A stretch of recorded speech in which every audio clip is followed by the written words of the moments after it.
A documentary on the Navajo Code Talkers by Finn, Rai, Tristan, Jada, and Arnaldo. Hello everyone, this is how the Navajo Code Talkers changed history and created a new path for communication and codes and more.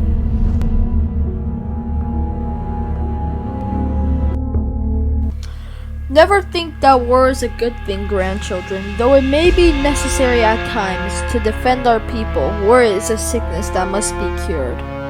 War is a time out of balance. When it is truly over, we must work together to restore peace and sacred harmony once again. Joseph Burrick, a code talker. Who are the Navajo people? The Navajo are a Native American people in the southwestern part of the United States. They are the largest recolonized tribe in the country. In addition, the Navajo speak an Apakahan language, which is classified in the Athabascan language family. They are also known for being farmers that grew relatively three main crops, which are corn, beans, and squash. In the 1600s, they started to have livestock as well. They are also known for being fierce warriors and would raid the Spanish settlers by taking their livestock and horses around the 1860s. What is their culture like? The Navajo are people very geared towards family life and events that surround their lifestyle. Many games and traditions have emerged from their love of the land.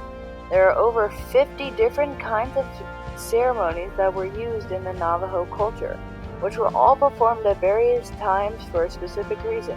Some ceremonies last several hours, while others may last as long as 9 days. How did the Navajo impact history? During World War II, the Japanese cracked every American combat code until a group of Marines and Navajo people joined the fight.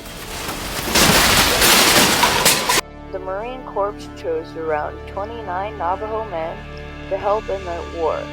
They were called the Navajo Code Talkers. The Navajo Code Talkers created a complex and unbreakable code to communicate and aid their comrades in World War II, contributing to their success in the war. The 29 initial recruits developed an unbreakable code, and they were trained to successfully transmit the code under harsh conditions. No code-breaking machines could break their encrypted code because no one else knew how to speak Navajo. This helped the U.S. win their way across the Pacific front from 1942 to 1945. How did transferring codes work?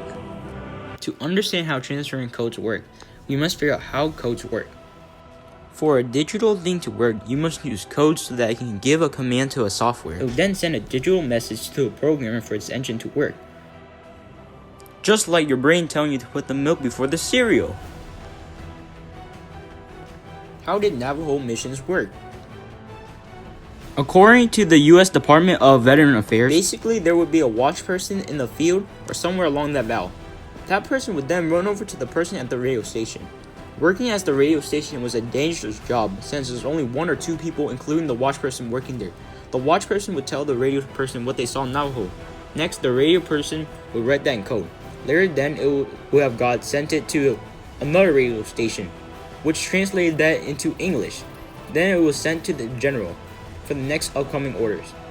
That would have taken a few minutes in Navajo, but if it was taken in English, it would have taken more than 30 minutes. Why couldn't the Japanese break the code? Was the Navajo being so complex and the code talkers being such a small group? They recognized this, and they knew each other during their transmissions. And once attached units also recognized this, code talkers' messages were treated as critical information. The Japanese couldn't falsely transmit them. At the end of the war, the Navajo code remained unbroken. As each Navajo swayed to victory, each were honored with gold medals.